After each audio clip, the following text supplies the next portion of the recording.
नमस्कार विद्यार्थियों, आज हम कक्षा 11 के जो आरोह पाठ्य पुस्तक हैं उसमें एक अध्याय हम पढ़ रहे हैं काव्य भाग का, और उस कविता का उस अध्याय का नाम है पथिक, और जिसके रचनाकार हैं राम नरेश त्रिपाठी।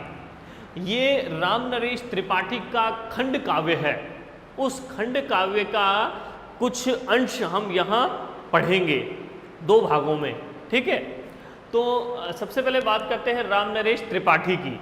राम नरेश त्रिपाठी जो हैं उनकी कविता का विषय क्या है? प्रेम है, ठीक है। उन्होंने समाज सुधार के बजाय जो कविता का जो विषय रखा है वो प्रेम को रखा है, ठीक है, देश प्रेम को। और क्या कहा है कि यहाँ पर ये इनको बाल साहित्य की जनक भी कहा गया है। बाल जो साहित्य है, बच्चों का जो लिटरेचर है, उसका जनक इनको कहा गया है। और ये इस चैप्टर में, इस अध्याय में, इस खंड काव्य में इन्होंने क्या बताया है, वो स्वयं को एक पथिक मानते हैं। पथिक मतलब राहगीर, राह में चलने वाला, यात्रा करने वाला, ठीक है, जो एक स्थान से दूसरे स्थान की यात्रा कर रहा है मार्ग में। और उन्होंने क्या कहा है कि वो जो पथिक है, अर्थात मैं हूँ, मैं पथिक हूँ, राहगीर हूँ, और मैं क्या हो गया हूँ, दुनिया के दुखों से विरक्त हो गया हूँ, अलग हो गया हूँ, परेशान हो गया हूँ। और मैं इस दुनिया को छोड़ करके, इस सांसारिक मोह माया को छोड़ करके, सभी प्रकार के रिश्तों को त्याग करके मैं प्रकृति के सौंदर्य पर मुग्ध हो जाना चाहता हूँ, या प्रकृति की सुंदरता पर मैं आकर्षित हो गया हूँ, ठीक है। और उन्होंने देश प्रेम का व्रत उन्होंने लिया, ठीक है। किसने? रचनाकार राम नरेश त्रिपाठी ने। और वो उस देश प्रेम का व्रत अर्थात दृढ़ संकल्प लेने के कारण राजा ने उनको मृत्युदंड दिया, और लेकिन वो फिर भी क्या हो गए, अमर हो गए, क्योंकि उन्होंने देश प्रेम का संकल्प लिया था, वचन लिया था, ठीक है। तो यहाँ पर लेखक जो कवि हैं वो स्वयं क्या हैं, वो पथिक हैं, राहगीर हैं, और क्या कर रहे हैं, वो प्रकृति की सौंदर्य को वो निहार रहे हैं, और उसका एक अलग ही रूप में उन्होंने यहाँ वर्णन किया है। किसका? प्रकृति का। तो समझते हैं क्या कहा है। तो कवि ने कहा है कि प्रतिक्षण नूतन वेश बनाकर रंग बिरंग निराला, और रवि के सम्मुख थिरक रही है नभ में वारिद माला, और नीचे नील समुद्र मनोहर, ऊपर नील गगन है, और गगन पर घन पर बैठ बीच में विचरूं, यही चाहता मन है। और रत्नाकर गर्जन करता है, मलया नील बहता है, और हरदम यह हौसला हृदय में प्रिय भरा रहता है। इस विशाल विस्तृत महिमा में रत्नाकर के घर के, और कोने कोने में लहरों पर बैठ फिरूं जी भर के। निकल रहा है जल निधि तल पर दिनकर बिंब अधूरा, और कमला के कंचन मंदिर का मानो कांत कंगूरा। लाने को निज पुण्य भूमि पर लक्ष्मी की असवारी, और रत्नाकर ने निर्मित कर दी स्वर्ण सड़क अति प्यारी। निर्भय दृढ़ गंभीर भाव से गरज रहा सागर है, और लहरों पर लहरों का आना सुंदर अति सुंदर है। कहो यहाँ से बढ़कर सुख क्या पा सकता है प्राणी, और अनुभव करो हृदय से हे अनुराग भरी कल्याणी। तो यहाँ पर कवि ने कहा है कि वह जो स्वयं है वो राहगीर है, और संसार के दुखों से वो विरक्त हो गया है, परेशान हो गया है, और वो प्रकृति की शरण में जाना चाहता है, प्रकृति का वो सामीप्य प्राप्त करना चाहता है। किस प्रकार? समझिए। प्रतिक्षण नूतन वेश बनाकर रंग बिरंग निराला, रवि के सम्मुख थिरक रही है नभ में वारिद माला। रवि के सम्मुख, रवि का तात्पर्य है सूर्य के सामने, सूर्य के सम्मुख, सूर्य के सामने थिरक रही है, नाच रही है, ठीक है, मूवमेंट कर रही है। रवि यानी सूर्य के सामने कौन कर रही है क्रियाएं? नभ में, आसमान में आसमान में कौन नाच रही है? वारिद माला। वारिद यानी बादलों की पंक्तियां। आसमान में बादलों की पंक्तियां क्या कर रही है? क्रियाएं कर रही है, मूवमेंट कर रही है, यहां से वहां जा रही है, एक स्थान से दूसरे स्थान। हवा के कारण वो यहां से और दूसरे स्थान पर चले जाते हैं। कौन? बादल। चंचल स्वभाव के हैं, एक स्थान पर नहीं रुकते हैं। ठीक है, तो क्या कहा है कि सूर्य के सामने आसमान में बादलों की पंक्तियां नाच रही है, तैर रही है, एक स्थान से दूसरे स्थान पर जा रही है। प्रतीक्षण, प्रतीक्षण मतलब हर पल बदल रही है और नया वेश बनाकर, नया वेश उन्होंने बना लिया है। कभी वो बादल जो हैं वो बिल्कुल सफ़ेद कलर के हो जाते हैं, कभी काले बादल हो जाते हैं, ठीक है ना, अपना रंग वो बदल रहे हैं, अपनी वेशभूषा बदल रहे हैं और रंग बिरंग निराला, कभी वो अलग अलग प्रकार के रंगों में परिवर्तित हो रहे हैं। निराला उन्होंने स्वरूप बना लिया है। तो ये सभी जो क्या कहा, क्या बताया गया है? बादलों के लिए बताया गया है। क्या कहा गया है? उन बादलों की पंक्तियों के लिए कहा गया है कि वो हर क्षण प्रतिपल नया वेश बनाकर, रंग बिरंगा वेश बनाकर, अनोखा वेश बनाकर वो क्या कर रहे हैं? सूर्य के सामने नाच रहे हैं या एक स्थान से दूसरे स्थान पर जा रहे हैं। ठीक है, फिर से समझेंगे कि सूर्य के सामने आसमान में बादलों की पंक्तियां प्रतिपल नए वेश बनाकर और रंग बिरंगा रूप धारण करके, अनोखा रूप धारण करके, और सूर्य के सामने बादलों की पंक्तियां नाच रही है, तैर रही है या एक स्थान से दूसरे स्थान पर जा रही है। तो इसमें बादलों का मानवीकरण किया गया है। ठीक है ना, बादलों को क्या बताया गया है? मनुष्य के समान बताया गया है कि जिस प्रकार मनुष्य क्रियाकलाप करता है, एक स्थान से दूसरे स्थान पर जाता है, तो उसी प्रकार से बादलों के लिए भी कहा गया है कि वो बादल जा रहे हैं, सजीव हो गए हैं, सजीव के समान उनको कहा गया। नीचे नील समुद्र मनोहर, और कवि कहता है, कवि मार्ग से जा रहा है और जाते समय वो प्रकृति के सौंदर्य को, असीम सौंदर्य को वो निहार रहा है, तो वो देखता है कि उसके नीचे क्या है? वो एक समुद्र के सामने खड़ा हुआ है और समुद्र के सामने वो देख रहा है, तो नीचे नील समुद्र, नीचे क्या है? नीला समुद्र फैला हुआ है और वो क्या है? अनंत है, उसका कोई और छोर दिखाई नहीं दे रहा है। तो कवि कहते हैं कि नीचे नीले रंग का समुद्र मुझे दिखाई दे रहा है और ऊपर नील गगन है, ऊपर भी नीला रंग का गगन मुझे, आसमान मुझे दिखाई दे रहा है। तो मैं कहाँ खड़ा हूँ? बीच में खड़ा हूँ और नीचे नीला समुद्र दिखाई दे रहा है, ऊपर नीला आसमान दिखाई दे रहा है। बीच में क्या है? घन पर बैठ, बीच में बादल है, बादलों की पंक्तियां तैर रही है, बादल तैर रहे हैं एनवायरनमेंट में, वातावरण में। तो ये जो कवि कहता है कि मेरा मन है कि इन बादलों पर बैठ करके, जिस प्रकार बादल जा रहे हैं, अच्छा लग रहा है, यहाँ से वहाँ वो तैर रहे हैं, तो मैं चाहता हूँ कि बादलों पर बैठकर बीच में विचरूं। किसके बीच में? नीले समुद्र और नीले आसमान के बीच में जो ये बादल तैर रहे हैं, इन बादलों पर मैं बैठकर क्या करता रहूं? सैर करता रहूं। यही चाहता मन है, मेरा मन ये चाहता है। कितना मुझे अच्छा अनुभव होगा। तो कवि क्या कह रहे हैं कि इस नीले समुद्र और नीले आसमान के बीच में जो बादलों की पंक्तियां जो तैर रही है, उन बादलों पर मैं पूरी प्रकृति की, पूरे ब्रह्मांड की मैं सैर करना चाहता हूं। इस प्रकृति के असीमित सौंदर्य को एक बार निहारना चाहता हूं।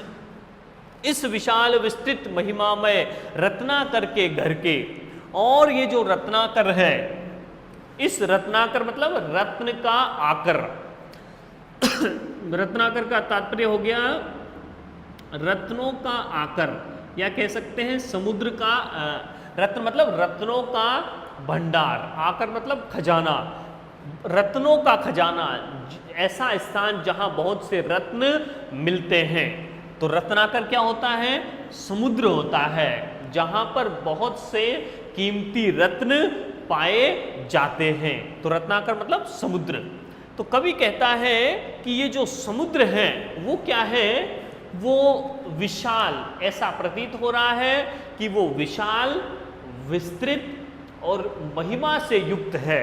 महिमा है यानी कोई विशेष बात है उसके अंदर, उसकी कोई महत्ता है, ठीक है ना? किसकी? समुद्र की। ये जो विशाल और असीमित जो समुद्र है उसको क्या माना है कवि ने?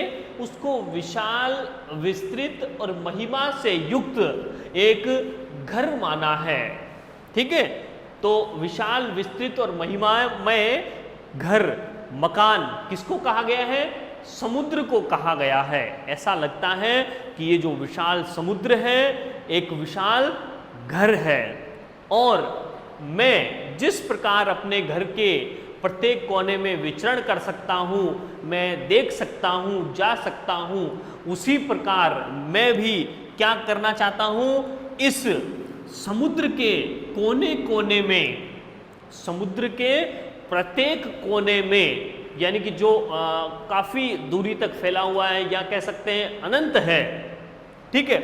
उस अनंत समुद्र पर मैं क्या करना चाहता हूँ? उसकी जो लहरें जा रही हैं, लहरें ऊपर से ऊपर उठ रही हैं, हिलोरे मार रही है, वैसे ही मेरा हृदय भी हिलोरे मार रहा है, ठीक है ना?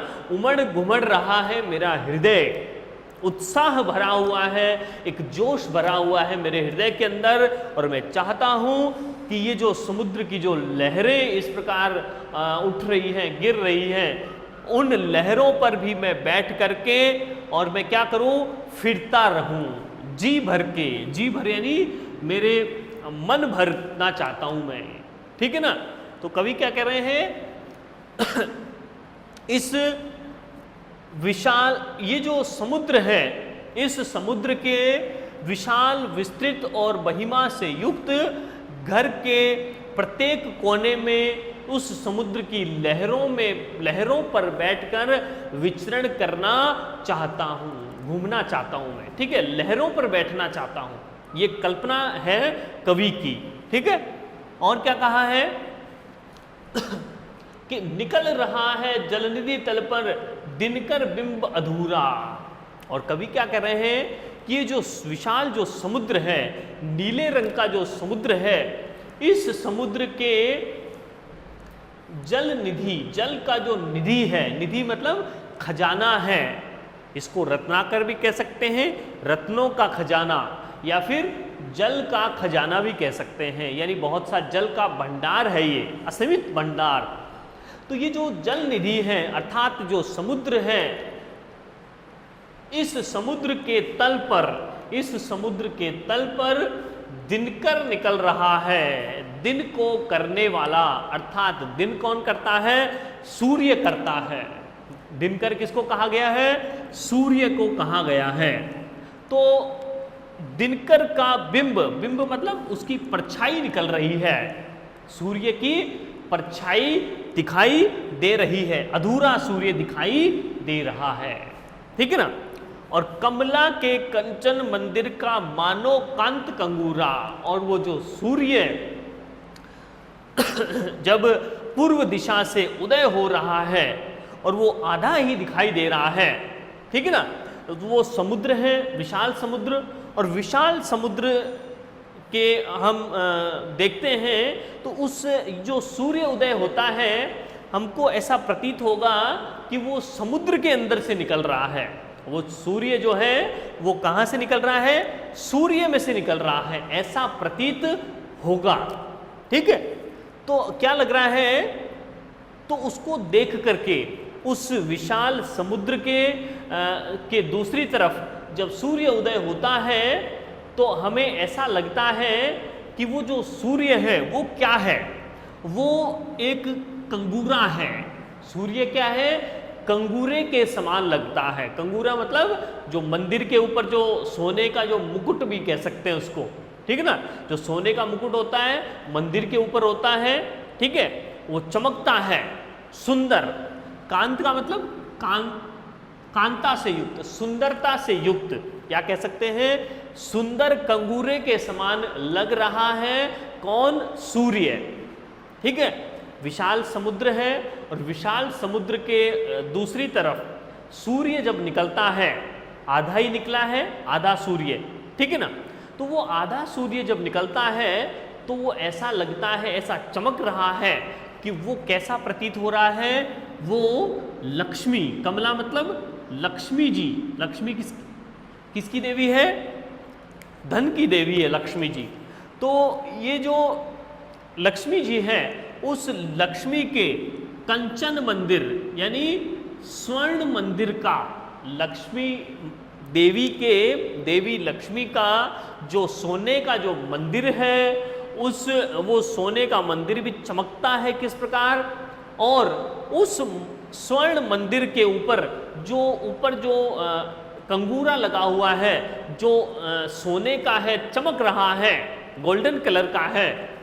तो जिस प्रकार लक्ष्मी के सोने के मंदिर के ऊपर कांत यानी सुंदर जो कंगूरा लगा रहता है, वो जिस प्रकार चमकता है, उसी प्रकार समुद्र के दूसरे किनारे पर जब सूर्य का उदय होता है तो वो सूर्य भी इस लक्ष्मी के स्वर्ण मंदिर का कंगूरा प्रतीत होता है। एक बार फिर से समझेंगे कि जब जल निधि, जब समुद्र के तल से सूर्य का उदय होता है तो ऐसा प्रतीत होता है कि जैसे लक्ष्मी देवी के स्वर्ण मंदिर का एक कांत कंगूरा दिखाई दे रहा है या सुंदर कंगूरा दिखाई दे रहा है, ठीक है। नेक्स्ट है, लाने को निज पुण्य भूमि पर लक्ष्मी की असवारी और रत्नाकर ने निर्मित कर दी स्वर्ण सड़क अति प्यारी। और जब वो विशाल समुद्र है और विशाल समुद्र पर सूर्य का प्रकाश गिरता है, तो प्रकाश गिरेगा तो क्या होगा, एक रेखा सी बन जाएगी, एक गोल्डन कलर की लाइन सी बिछ जाएगी पूरे समुद्र पर।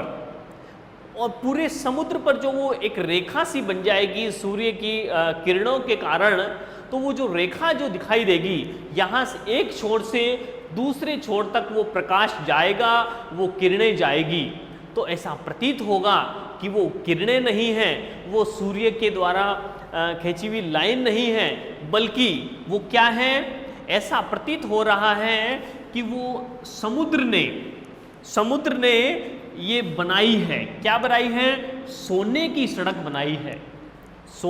वो जो सूर्य की जो किरणें समुद्र पर गिर रही हैं और एक रेखा बन रही है, ठीक है, तो वो ऐसा प्रतीत हो रहा है कि समुद्र ने एक सोने की सड़क, बहुत ही प्यारी सड़क बना दी हो।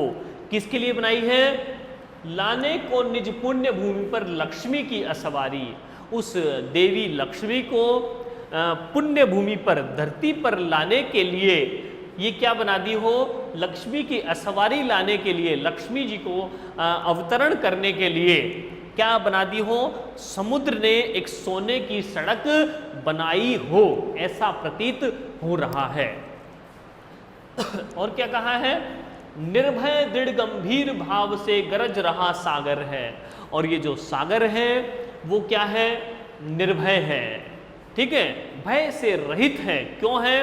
क्योंकि वो विशाल है, वो किसी से उसको डर नहीं है, विशाल उसका आकार है, वो किससे डरेगा? तो वो निर्भय है और दृढ़ है, मजबूत भाव से अटल है, एक जगह स्थिर है वो, ठीक है, चलायमान नहीं है।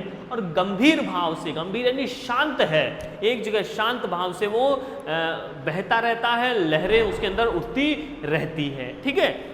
तो क्या बताया है कि वो जो सागर है वो क्या कर रहा है? निर्भय है, भय से रहित है, दृढ़ यानी मजबूत भाव है और गंभीर भाव से वो क्या कर रहा है, गर्जना कर रहा है। और मैं जब उस समुद्र को देख रहा हूं तो उस समुद्र से लहरें बहुत तीव्र गति से उठ रही है और ये जो एक लहर का दूसरी लहर पर आना, लहरें जब ऊपर नीचे जा रही हैं तो ये लहरों पर जो आना है वो सुंदर नहीं बल्कि अति सुंदर दृश्य मुझे लग रहा है। लहरों का आना जो है वो मुझे मंत्र मुग्ध कर रहा है। क्या लग रहा है? ऐसा दृश्य बहुत ही सुंदर प्रतीत हो रहा है। और कहो यहाँ से बढ़कर सुख क्या पा सकता है प्राणी, कोई भी मनुष्य, कोई भी प्राणी इस दृश्य से ज़्यादा सुंदर दृश्य कहीं पर भी नहीं पा सकता है। ऐसा दृश्य उसको किसी भी शहर में नहीं दिखाई दे सकता है। ऐसा आनंद उसे किसी भी प्रकार के जो आधुनिक उपकरण हैं उनसे नहीं मिल सकता, जितना प्रकृति की गोद में सुख या परम आनंद मिल सकता है।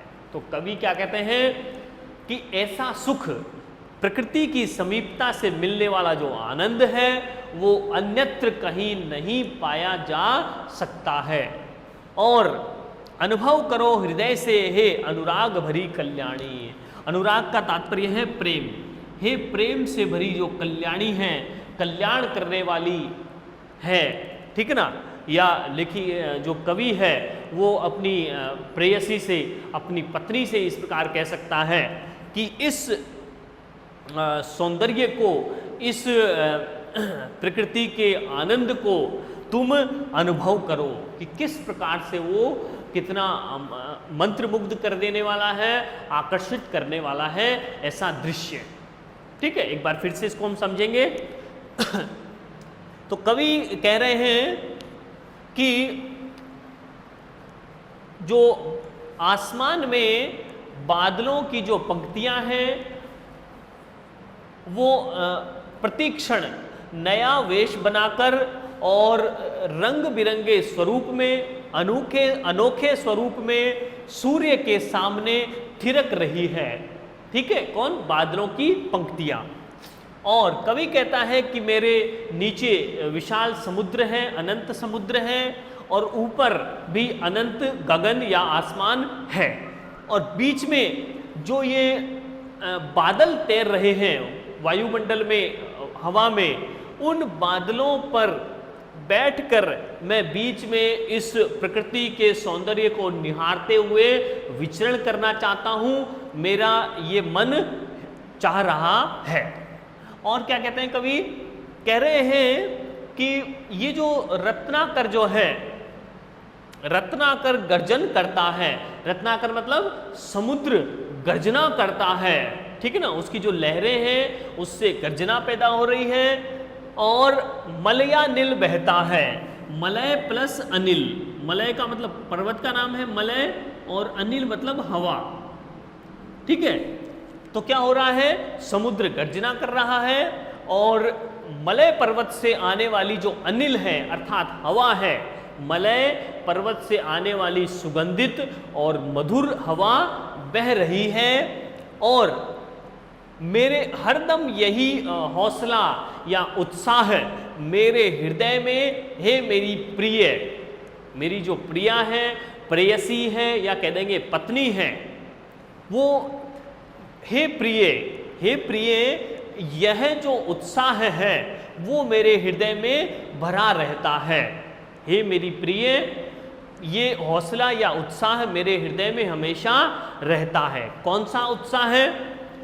कि इस विशाल और विस्तृत महिमा से युक्त समुद्र के घर के प्रत्येक कोने में, प्रत्येक छोर पर मैं उसकी लहरों पर बैठकर विचरण करता रहूं।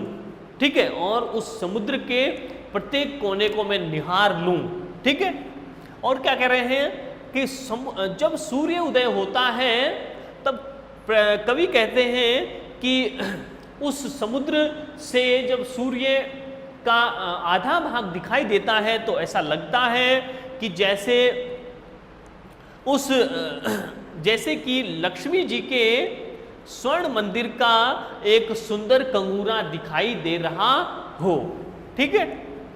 और ऐसा लगता है जब सूर्य की जब किरणें पूरे समुद्र के एक किनारे से दूसरे किनारे पर एक रेखा बना देती है, तो ऐसा लगता है कि शायद समुद्र ने एक सोने की सड़क बना दी हो और उस सड़क से लक्ष्मी की असवारी या लक्ष्मी की सवारी आने वाली है इस पुण्य धरती पर। और निर्भयता के साथ, दृढ़ता के साथ और गंभीर भाव के साथ ये जो समुद्र है वो गर्जना कर रहा है और इस प्रकार उनकी लहरों का एक दूसरे के ऊपर आना बहुत ज़्यादा सुंदर दृश्य प्रतीत हो रहा है।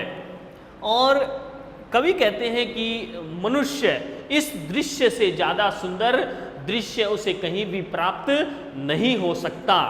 और वो कहता है कि हे प्रिय, हे अनुराग यानी प्रेम से भरी कल्याणी, कल्याण करने वाली, इस दृश्य को अनुभव करने का तुम क्या करो, उसकी अनुभूति करो और तुम उसको अपने फील करो कि कितना सुंदर दृश्य जो है यहाँ उपस्थित हो गया है। तो यहाँ हमने क्या समझा, इसकी व्याख्या हमने समझी है, ठीक है। यहाँ पर हम जब विशेष जब लिखेंगे तो यहाँ हम लिख सकते हैं सरस और सरल, प्रवाहमय और बोधगम्य भाषा का उपयोग किया गया है। यहाँ पर हो जाएगी खड़ी बोली हिंदी, खड़ी बोली हिंदी का प्रयोग किया गया है, ठीक है ना। यहाँ पर हम लिख देंगे तत्सम और तद्भव शब्दों का प्रयोग किया गया है। और यहाँ हम लिख देंगे छंद में, हम लिख देंगे ये छंदमुक्त कविता है या खंड काव्य भी लिख सकते हैं इसको। और यहाँ हम लिखेंगे गुण, तो गुण में हम क्या लिख सकते हैं, एक तो प्रसाद गुण भी लिखा जा सकता है और एक माधुर्य गुण भी लिखा जा सकता है। दो गुण यहाँ पर लिखे जा सकते हैं। और पूछा जाएगा शैली, तो हम शैली में लिख देंगे, यहाँ पर गेय शैली भी लिख सकते हैं या संगीतात्मक शैली भी लिख सकते हैं, ठीक है। गेय या संगीतात्मक शैली या छायावादी शैली भी लिख सकते हैं, ठीक है। तो ये हमारी शैलियाँ हो जाएंगी। इसके बाद में हम देखेंगे अलंकार। तो अलंकार कौन सा है, प्रमुख रूप से यहाँ पर एक तो अनुप्रास अलंकार है, ठीक है, क्योंकि वर्णों की आवृत्ति यहाँ पर है।